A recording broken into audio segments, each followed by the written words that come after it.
안녕하세요. 네, 우리 사랑하는 청년 형제 자매님들 이렇게 만나 뵙게 돼서 참 반갑습니다. 그리고 이런 은혜를 베풀어 주신 주님께 감사를 드리고 또 우리 스텝 형제님들께도 감사의 말씀을 드립니다. 개인적으로 참 하고 싶은 말씀이 많이 있지만 시간 관계상 참 다 못 드리고, 제가 남아공 선교를 가기 전에 이 청년 캠프 스텝으로 청년 형제 자매님들을 섬겼었습니다. 여러분들이 덮고 자는 침낭도 그거 좀 사기 위해서 서울에 있는 청계천 바닥을 누비고 다니면서 좀 더 좋고 좀 더 싼 걸 어떻게 살 수 없을까 하고 하면서 여러 가지 방법으로 우리 청년들을 섬겼었는데, 또 이렇게 또 이러한 방법으로 우리 청년들을 섬길 수 있도록 주님께서 인도해 주셔서 감사합니다. 저는 참 여러분들을 볼 때마다 굉장히 부러워요. 왜냐하면 와서 보니까 이 캠프도 이 스케일이 굉장히 업그레이드 돼 있더라고요. 그죠? 여러분들은 모르시죠? 그걸 아마 여기 청년 캠프 처음 오시는 분들도 있기 때문에. 말라이 같은 데는요 200명 300명이 모이는데 요거 반도 안 되는 그런 홀에요.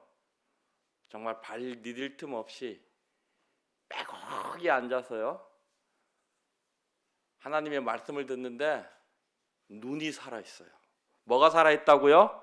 눈이 그냥 얼마나 살아있는지요, 눈이 막 반짝반짝 빛나요. 그래서 말씀을 전할 때 굉장히 힘이 나요. 여기 오신 모든 청년 형제 자매님들도 눈이 반짝반짝 살아있기를 바랍니다. 그 방송반에서 이렇게 비춰주는 거 보니까 그게 제일 좋은 것 같아요.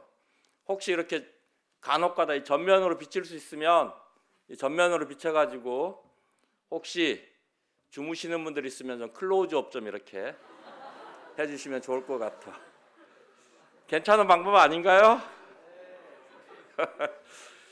그래요. 저는 여러분들만 보면 참 부러워요. 왜냐하면 저는 여러분들 나이 때 주님을 몰랐어요. 그리고 그때의 저 인생을 표현하자면 인생 쓰레기였어요. 여러분들은 지금 여러분들이 얼마나 축복받은 사람들인 줄 잘 모르실 거예요.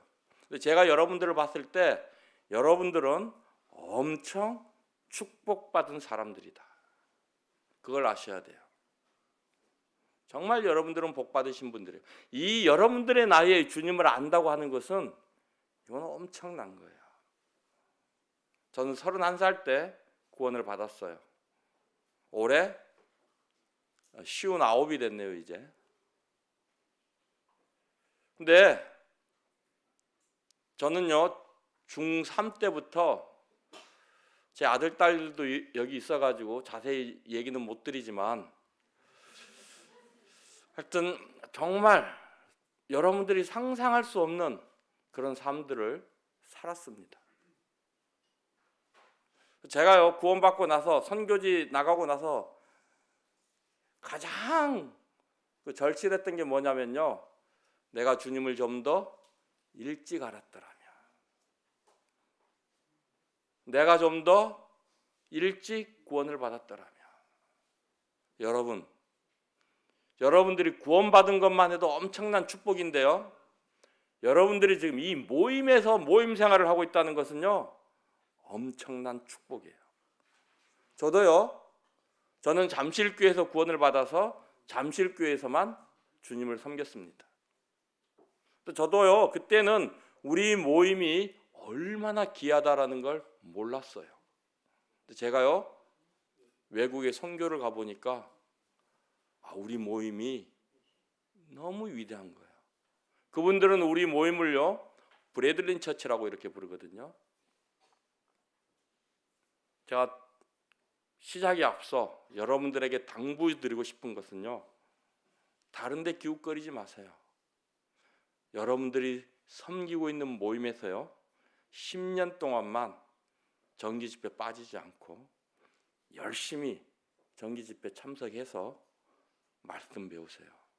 그러면요, 여러분들요, 어느 목사님 못지않는 성경에 해박한 그런 사람들이 될 것입니다. 이건 저의 경험입니다. 저의 경험에서 우러나오는 드리는 말씀이에요. 제가 처음에요, 이 남아공을 선교를 갔는데 이제 선교사로 왔으니까 목사님들이 저를 이제 선교사 대우를 하잖아요. 그분들과 이렇게 성경 말씀을 교제하고 하는데 깜짝 놀랐어요. 뭘 놀랐냐? 우리 모임이 가지고 있는 성경 진리들, 성경 교리들, 이게 얼마나 위대하고 소중하다는 것을. 여러분들은 잘 모를 거예요.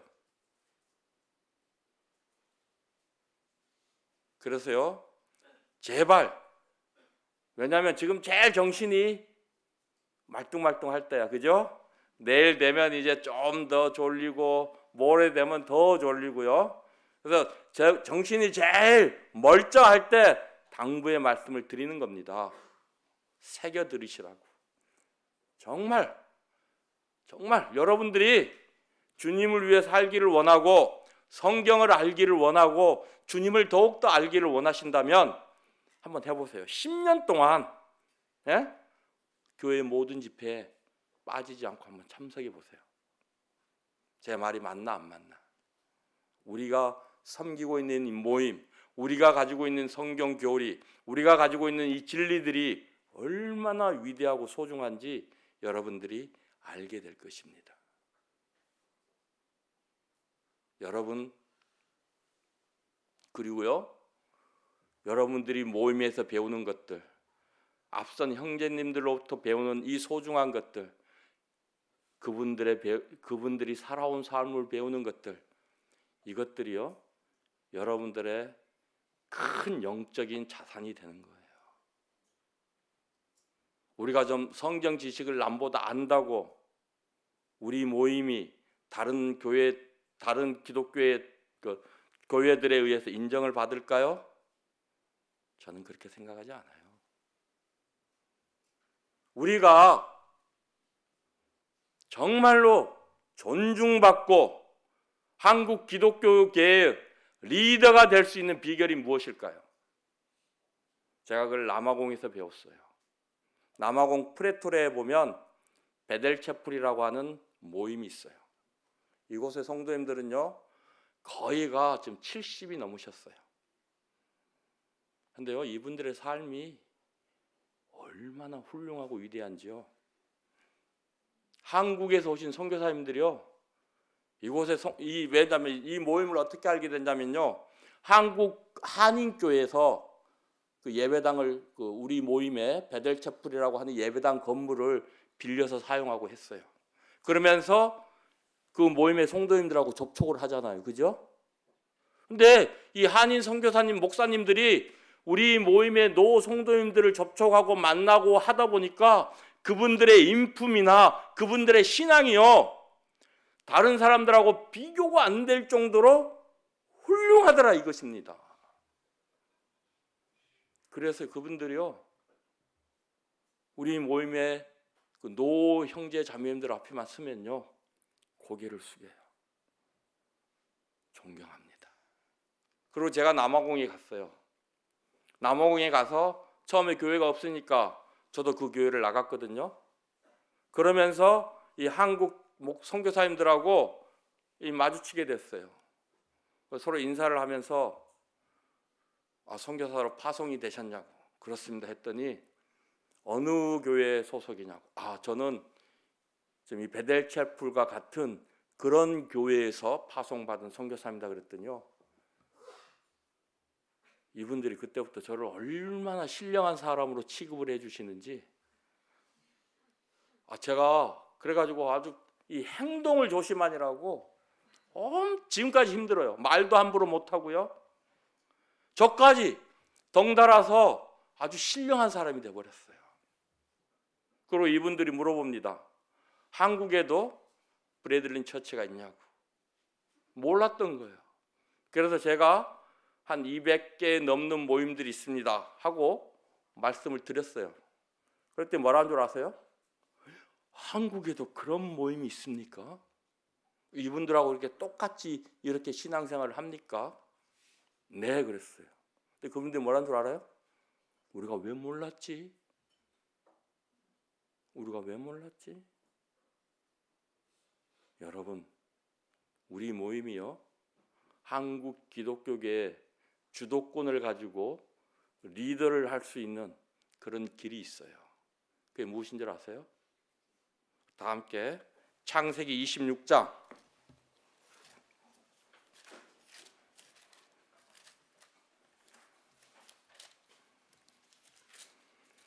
창세기 26장 16절 말씀부터 보겠습니다.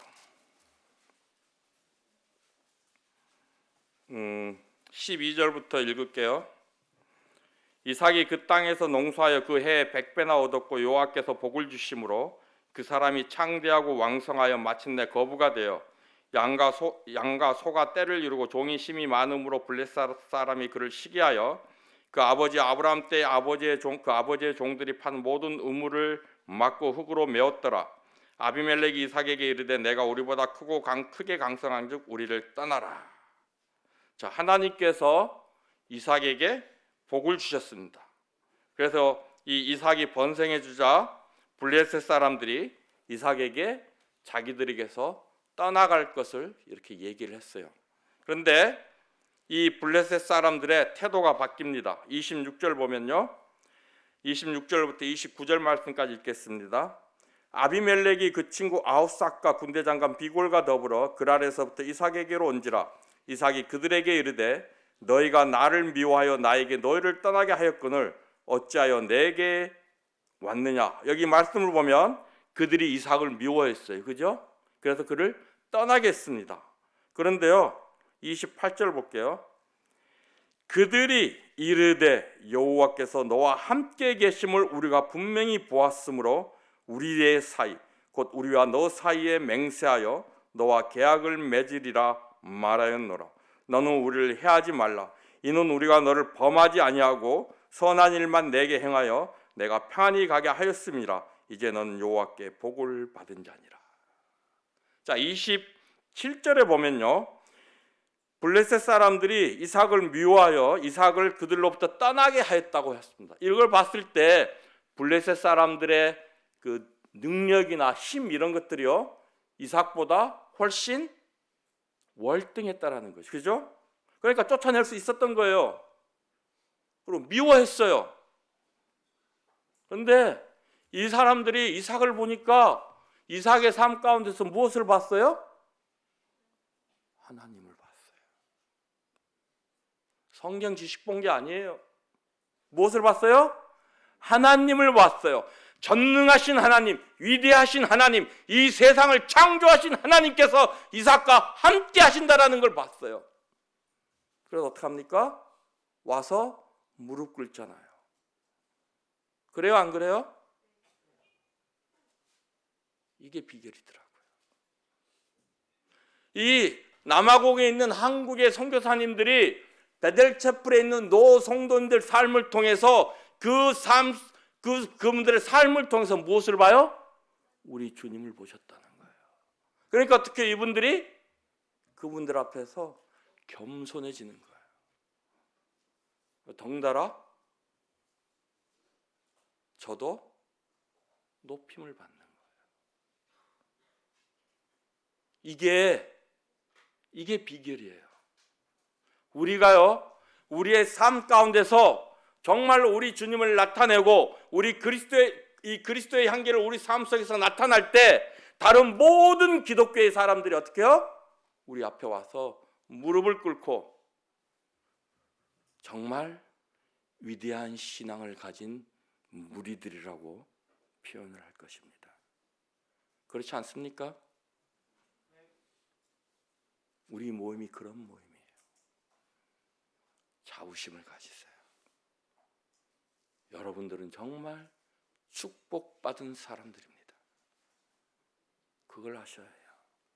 어깨 힘 피고 누가 뭐라고 하든 말든 간에 관계없이 자부심을 가지고 내가 대한민국 모임 가운데서 모임 생활을 하는 구원받은 그리스도인이라는 자부심을 가지고 긍지를 가지고 우리 주님을 나타내는 삶을 사시기 바랍니다. 그러려면 어떻게 해야 돼요? 이번 캠프 주제가 무엇입니까? 그 앞에 뭐가 하나 붙어야 돼요. 오직. 오직이라는 단어가 무엇을 의미해요? 다른 방법이 있다 없다? 없다. 우리가요, 우리 삶 가운데서 주님을 드러내고 그리스도의 향기를 나타내는 삶을 살려면 우리가 오직 주님만 의지하는 삶을 살아야 된다는 것입니다. 다른 방법이 없어요. 성경 지식 많이 안다고요? 그래서 막 인터넷 검색해서 성경 지식 좀 안다고 자랑한다고요? 천만의 말씀입니다. 그렇지 않더라고요.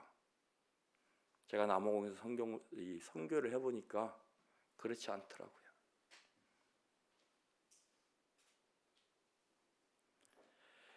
자, 하나님을 의지한다는 거, 오직 하나님만 의지한다는 거, 이게 무엇이냐면요, 요즘 우리 젊은 청년 형제 자매님들 한자 하면 잘 모르던데 이거 신본주의라고 해요. 신본주의. 뭐예요? 하나님 중심적인 삶. 내 삶에 누가 중심이에요? 하나님 중심적인 삶. 근데 우리가 우리의 삶을 한번 돌아보자고요. 내가 정말 하나님 중심적인 내 삶의 중심에 하나님이 계시는지, 내 삶의 중심에 누가 있는지 우리가 한번 살펴보자고요. 신본주의 반대가 뭐예요? 인본주의. 이건 뭐예요? 내가 내 삶의 중심이에요. 내 삶의 중심이 누가 있어요? 내가 있는 거예요. 자, 쉽게 예를 한번 드려볼게요. 우리 솔직히 교회 정기 집회들 많이 있는데 100% 참석하시나요? 난 여기 계신 분들이 다 100% 참석하시는 형제 자매님들인 줄로 믿습니다.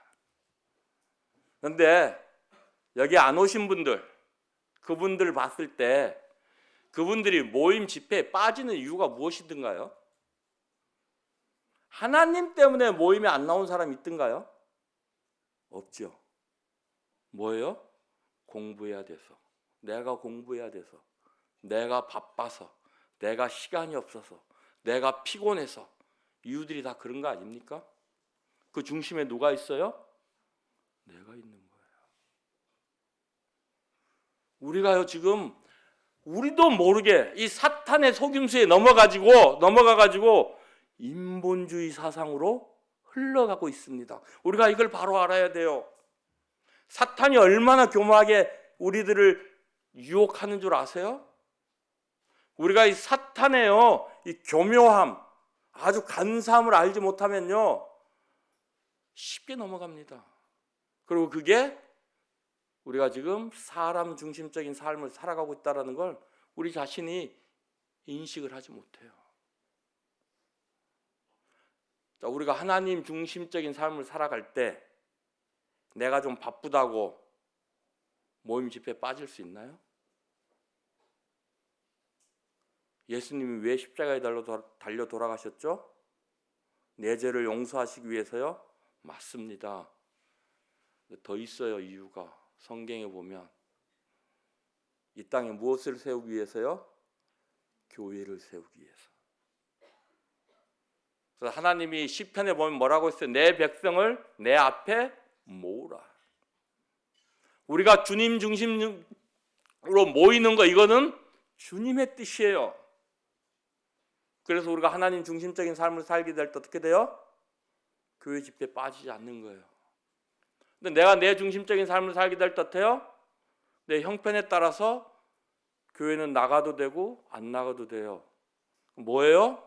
집회 참석하는 것이 선택이 된다고요. 나의 환경에 따라서. 교회 집회 참석하는 것이 선택이 될 수 있습니까?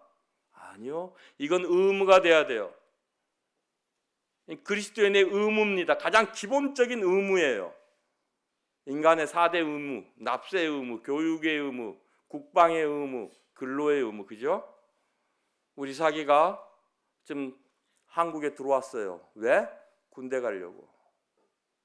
영주권이 있어서 군대를 안 가도 돼요. 그래서 군대를 안 보내려고 이렇게 했더니 군대를 안 가면요, 만 35세가 될 때까지 엄청난 제약이 있어요. 한국에 들어와도요, 2달 이상을 기거를 못하고 직업도 못 가지고 엄청난 제약이 있더라는 거예요. 그래서 어떻게 해요? 의무를 이행해야 돼요.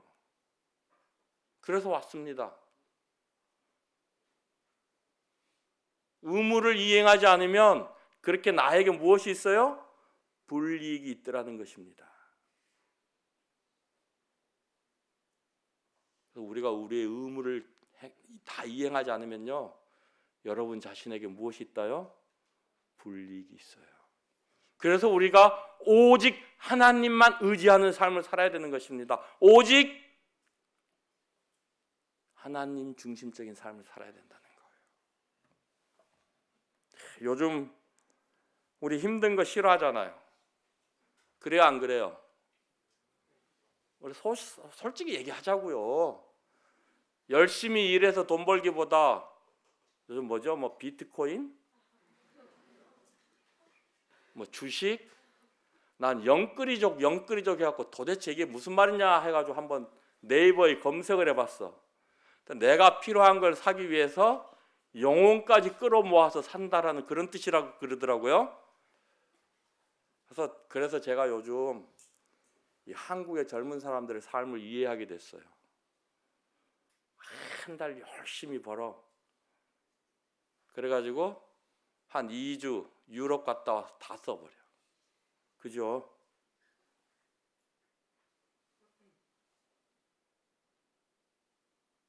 그리고서 또 한 달 일해, 1년 일해. 그리고 또 가. 그죠? 참 여기 온 우리 청년 형제 자매들 보니까 그래도 참 수수해서 좋아. 버스를 타는데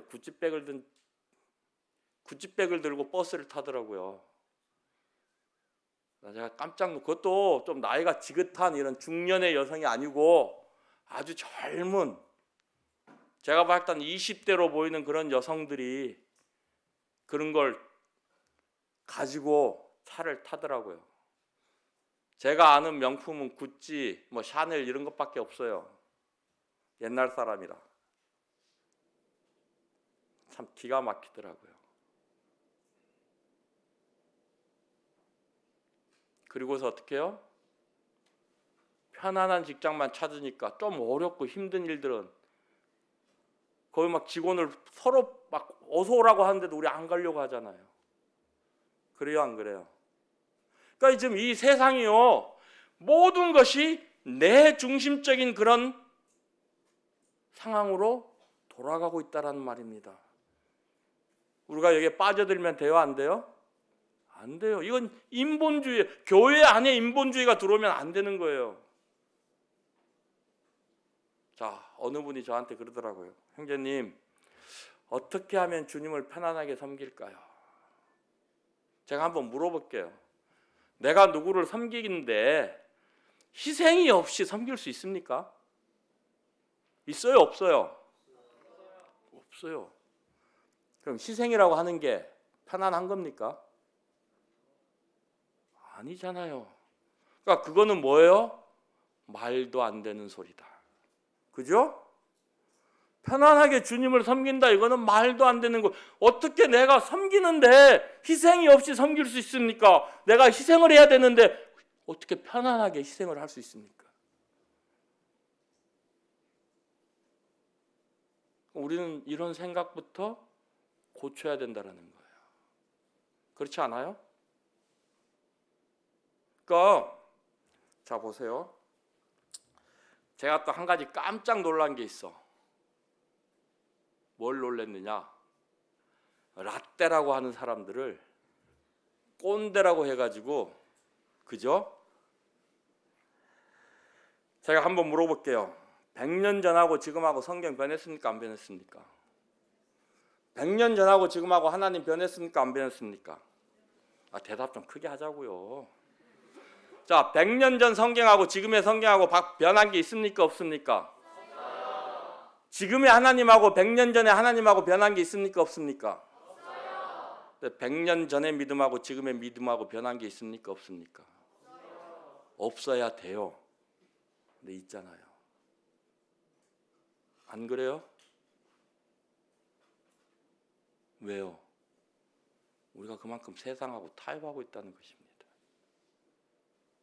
그렇지 않나요? 우리가 그만큼 하나님 의지하지 않고 있다는 거예요. 아침부터 너무 불편한 말씀만 드려서 죄송합니다. 그런데요, 제가 왜 이런 말씀을 드리냐면 여러분들을 정죄하기 위해서가 아니라 우리가 우리의 현실을 바로 보자 이겁니다. 그래야 우리가 우리의 삶을 바꿔서 더욱더 하나님을 의지하는 삶을 살게 될 거 아닙니까? 그죠? 그래서 드리는 말씀이에요. 이 바둑이나 장기 두는 사람들 볼 때요, 옆에서 이렇게 훈수 두는 사람들이 길이 더 잘 보여요. 저도 이렇게 남아공 밖에 갔다 이 밖에서 이렇게 한국 모임을 들여다보니까요, 길이 잘 보여요. 그래서 드리는 말씀이에요. 여러분들 여기 왜 왔어요? 더욱더 하나님을 의지하는 삶을 살기 위해서 오셨잖아요. 그죠? 제 말이 맞나요? 그러면 우리가요, 우리의 현실을 바로 바라볼 줄 알아야 된다는 거예요. 자, 마태복음 22장 한번 볼게요.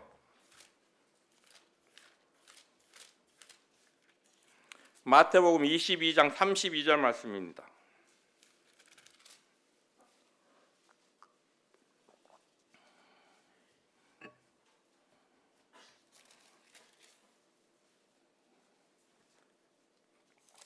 마태복음 22장 32절 말씀입니다. 나는 아브라함의 하나님이요 이삭의 하나님이요 야곱의 하나님이로라 하신 것을 읽어보지 못하느냐. 하나님은 죽은 자의 하나님이 아니요 살아있는 자의 하나님이시니라 하시니. 이게 우리나라 성경으로 보면 조금 좀 이해가 덜 가는 부분이 있어서 자, 영문법 3분만 강의하도록 하겠습니다. 자, 한영 성경 가지고 계신 분 있나요? 네. 자, 한번 영어로 한번 읽어볼게요.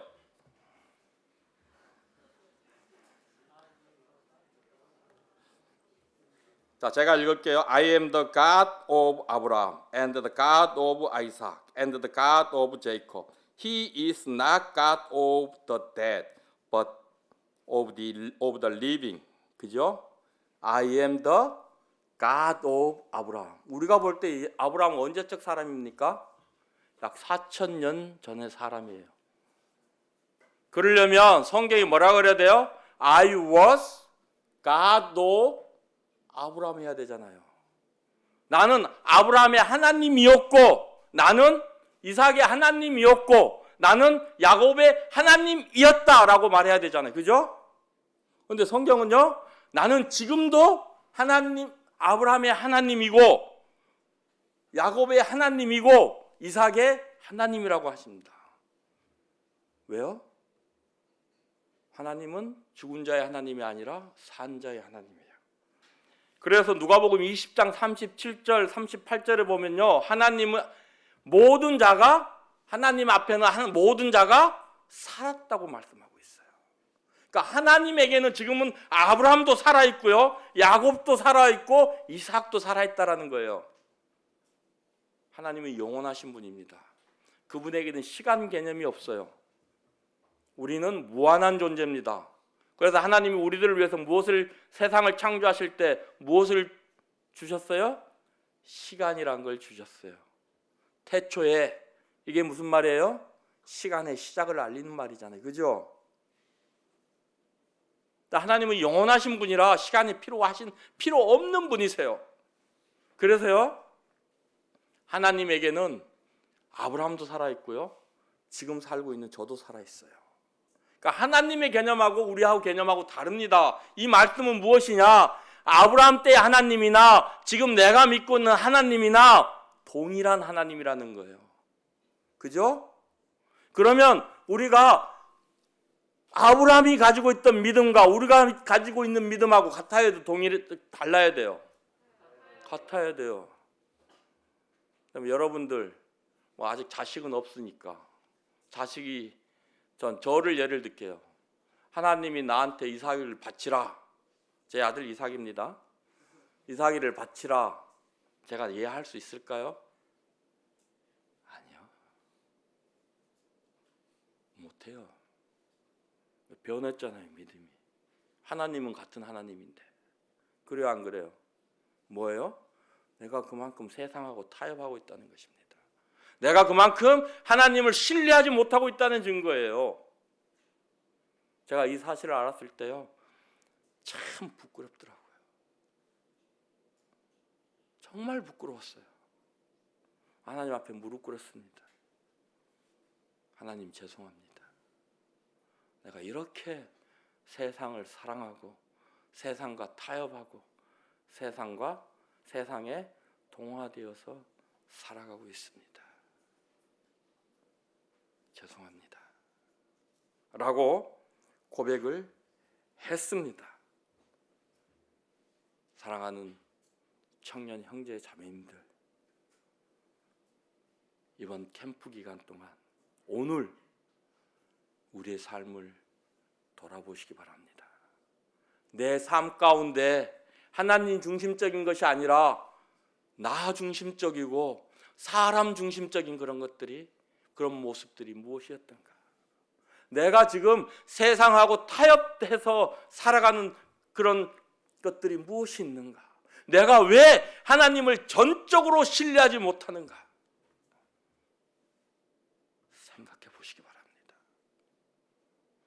여러분, 의지, 신뢰, 의뢰 다 같은 말이에요. 저 뒤에 벽이 있습니다. 제가 제 몸을 벽에 기대요. 그러면 내 몸을 저 벽에 안전히 맡기는 거잖아요. 그래요, 안 그래요? 내가 저 벽에 내 몸을 기대는 순간 누가 나를 지탱해요? 벽이 나를 지탱. 저가 저를 지탱하는 게 아니에요. 그럼 제가 저 벽에 내 몸을 맡길 수 있는 이유는 저 벽을 신뢰하기 때문에. 저 벽이 안전하다. 그죠? 무너지지 않는다. 근데 저 벽을 신뢰하지 않으면 제가 제 몸을 저기에 기댈 수 있나요? 불가능한 거예요. 그러니까요, 우리가 내 인생을 하나님한테 맡기지 못한다는 것은 무슨 뜻이에요? 내가 하나님을 신뢰하지 않고 있다는 이야기입니다. 그렇죠? 자, 우리가 하나님 말씀을 볼 때요, 이런 걸 알아야 돼요. 자, 요한복음 1장 12절이 무슨 말씀이에요? 다들 암송하시죠? 요한복음 1장 12절. 자, 영접하는 자 누구든지 그 이름을 믿는 자들에게는 하나님의 자녀가 되는 권세를 주셨으니. 자, 우리가 한번 생각을 해봐요.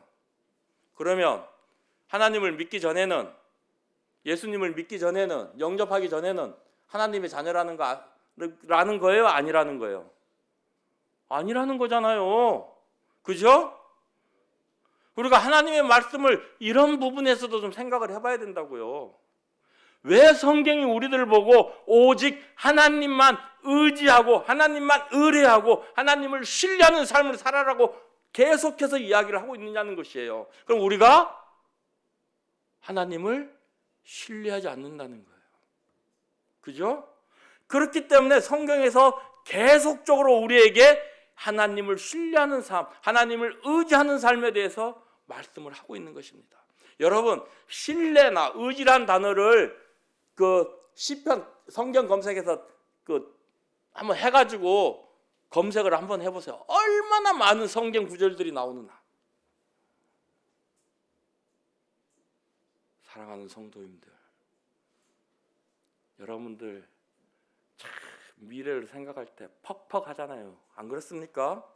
이게 공부 열심히 해서 학점좀 좋아받고 갖고 대학을 우수한 성적으로 졸업을 하면 이게 취업이 100% 보장된다는 그런 것들만 있으면 공부라도 좀 열심히 해보겠는데, 그죠? 그런 보장도 없어. 그죠? 대학을 나와도 이게 취직이 될지 안 될지 참 여러분들 미래가 불안정하고 그렇잖아요. 그렇습니까? 안 그렇습니까? 여러분들은 무엇이 달라요? 여러분들에게는 하나님이 있다고 하는 것입니다. 여러분들에게는요, 우리를 위해서 자신의 목숨까지 내어놓으신 우리 주 예수 그리스도가 늘 우리와 함께 하시고 우리를 지키시고 우리를 보호하신다는 걸 믿습니까? 우리를 위해서 자기 목숨까지 내어놓으신 그분이 여러분이 믿는 그분이 여러분의 인생 하나 책임지지 못할 그런 시시한 분이라면 그런 분 믿지 마세요. 무슨 말인 줄 아세요? 우리가 믿는 하나님 그렇게 약하신 분 아니에요. 그렇게 시시하신 분 아니에요. 전능하신 분, 위대하신 분.